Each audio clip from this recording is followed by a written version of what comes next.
Okay, let's begin. I'm going to start by asking you a couple of test questions just to establish a baseline. We'll start with an easy one. This was a great outrageous lie. A number of falsehoods, assertions and fictions. We see that as a blatant lie. That is just a lie. Now go ahead and say something that is true so we can properly calibrate the machine. The Polliegraph.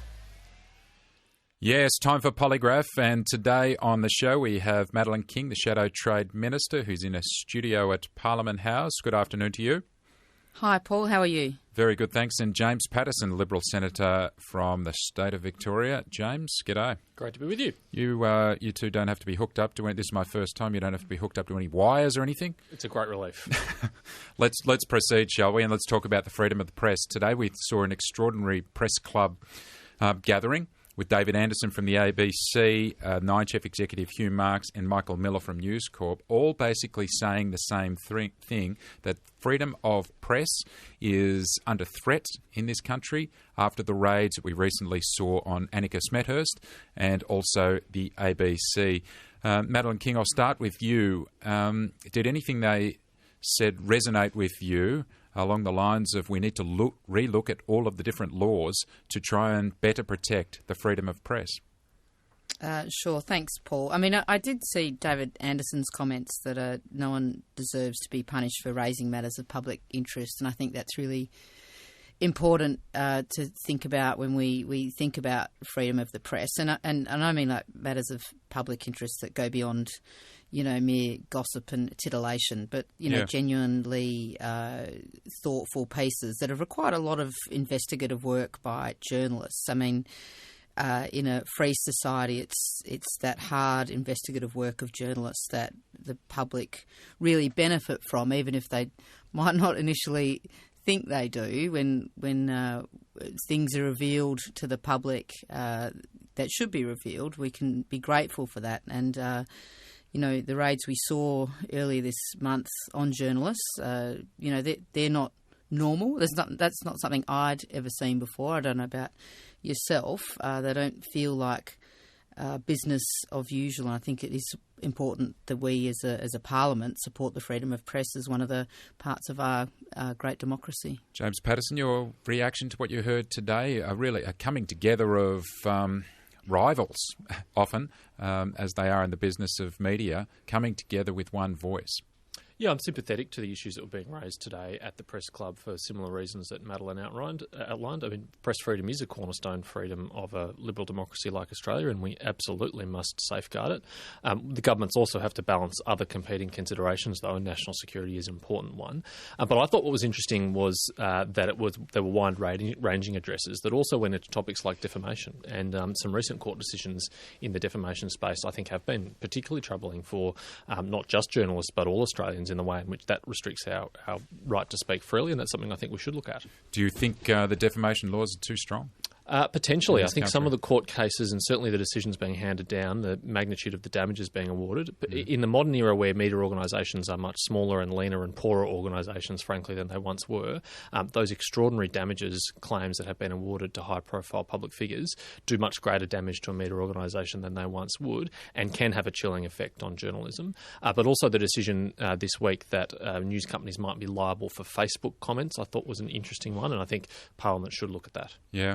Madeleine King, what's your thoughts on defamation? I'll ask you about freedom of information in a moment, but let's concentrate on defamation, which was a strong theme. I think Hugh Marks was talking about that.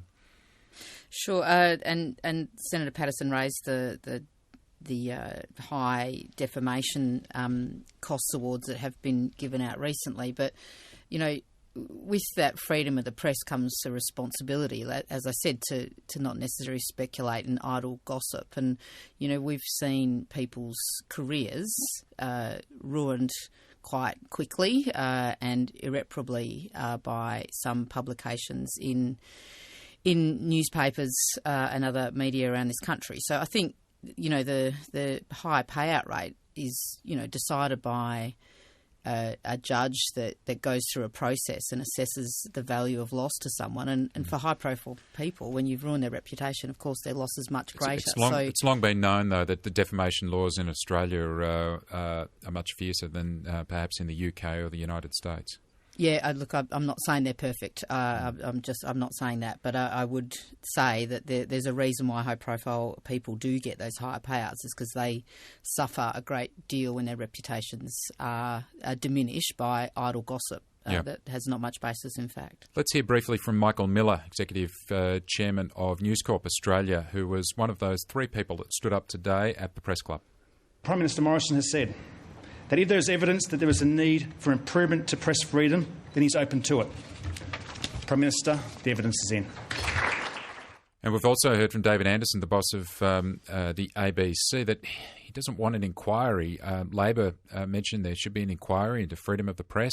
He doesn't want the inquiry. He wants changes and closer examination of laws established in the last 10 years which have made it more difficult, to be a whistleblower or a journalist if you try and uncover corruption, for instance. James?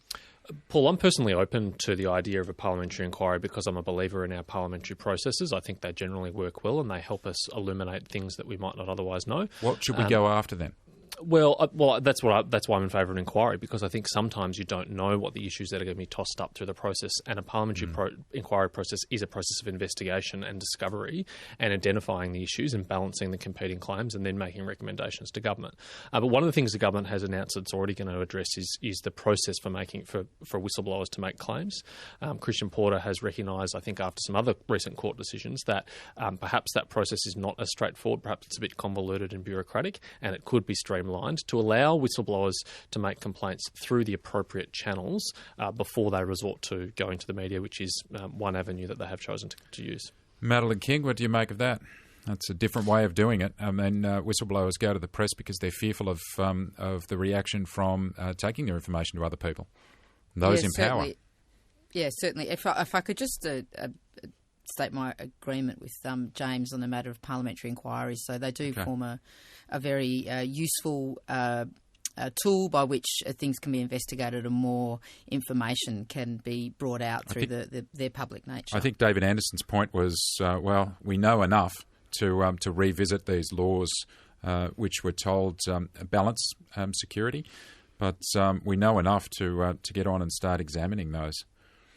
Yeah, and I do get his point, and there can be a bit of inquiry fatigue, I suppose. But there is also, I mean, that's the group of leaders in the media telling us that today, and there's us as parliamentarians that may have some thoughts on that as well. But equally, there are members of the public, and I think, and other organisations that might want to participate in this, and that's what the inquiry allows. But I do take David's point on that is that there can be an overload of inquiries, and that's a thing we have to carefully manage. As for the process for whistleblowers, I think it's a good thing to seek to improve the means by which they can lodge a complaint and to make sure they are adequately protected. I think that I don't quite understand that. Isn't the best way if a whistleblower is reached the point where they're becoming a whistleblower to be able to give some information to trusted journalists who can then go ahead and examine that and investigate? It's not like these days we're just spilling out information. It's to investigate, and these are trusted journalists who are targeted by these raids.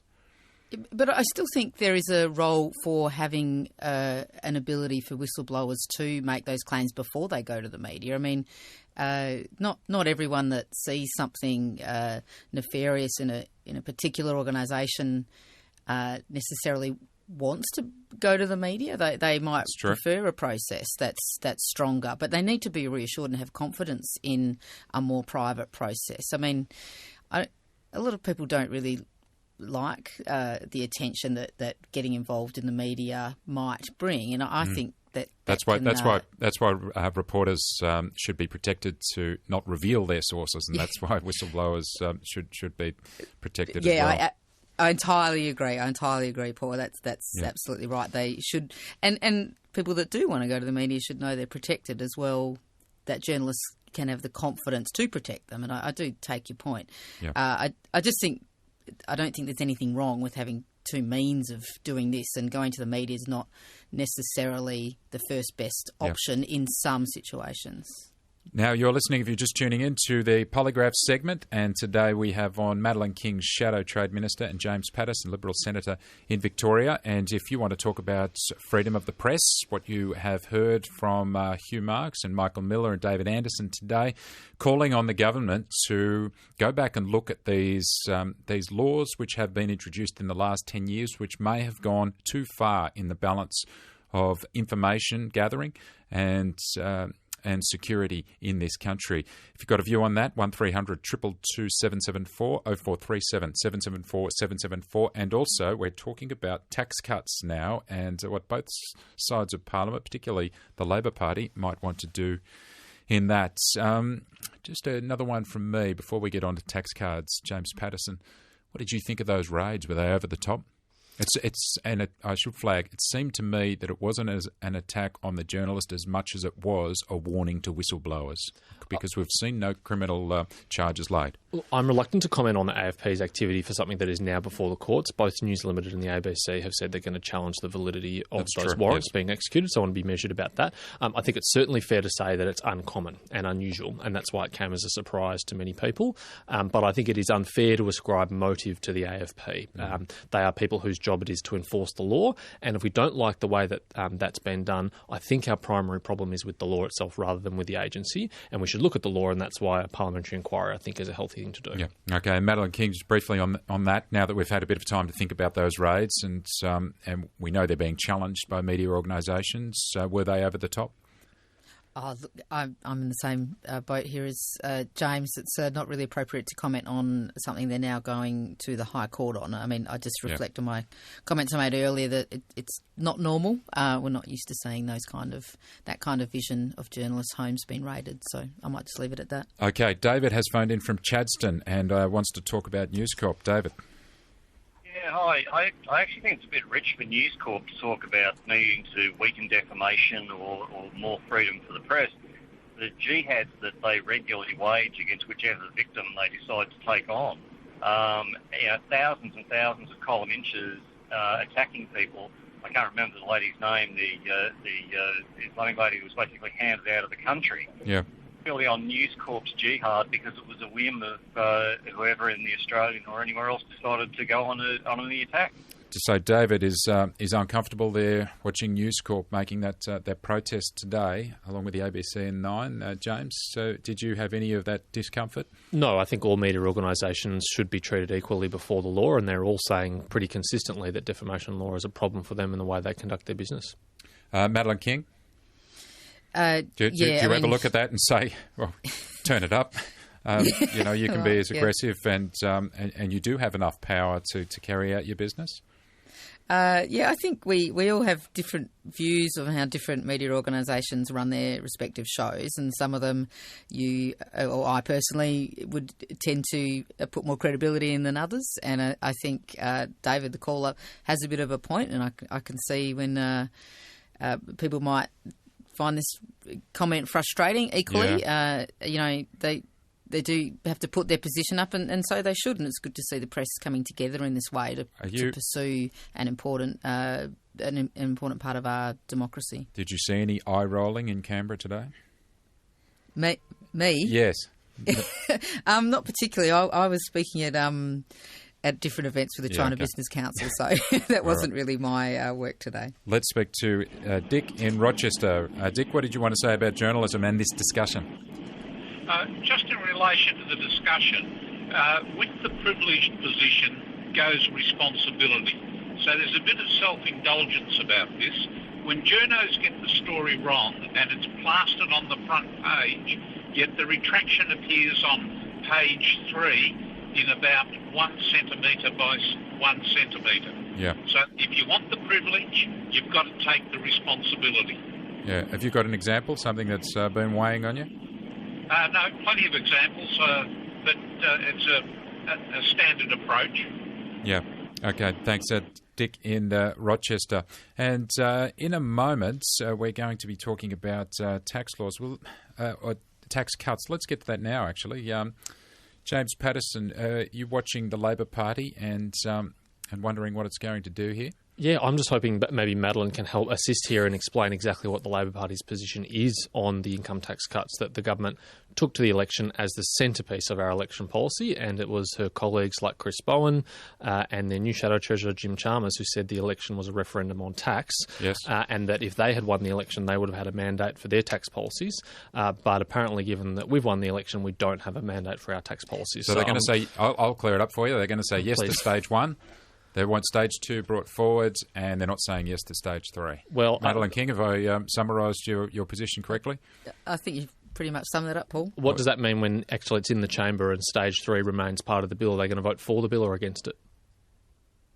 Question for you, Madeleine King. Yeah, sure. Well, I mean, I will expand on both your comments. I mean, to say it was the centrepiece of the campaign is, I don't know, I think it's a bit rich. It was the only piece of the campaign, I suppose. Well, that makes the argument only stronger, not weaker. Hang on a second. I could perhaps finish my sentence.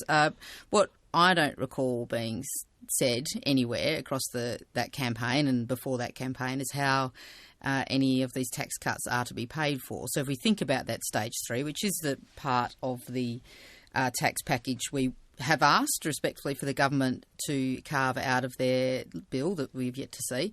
Why do that? Why don't they explain what? Because we don't know how they're going to be paid for. It's $95 billion.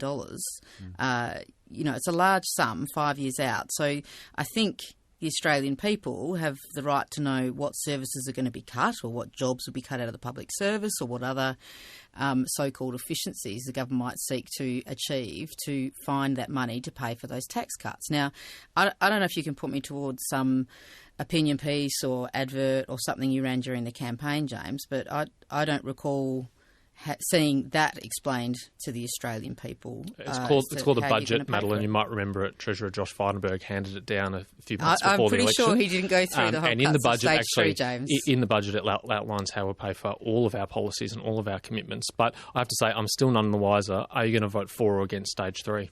Our view is that stage 1 and 2, we should bring forward stage 2. That should be passed ASAP and split off stage 3. And that's what we're asking. So you'll vote against it? And hang on a second. We are asking the government to do that. I think the position is clear from Labor. I've got another question, Madeleine King.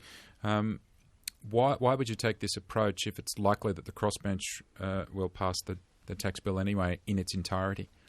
I don't think that's. I think that's far from settled, Paul. That they will. And you don't think it's likely? Do you think it's possible?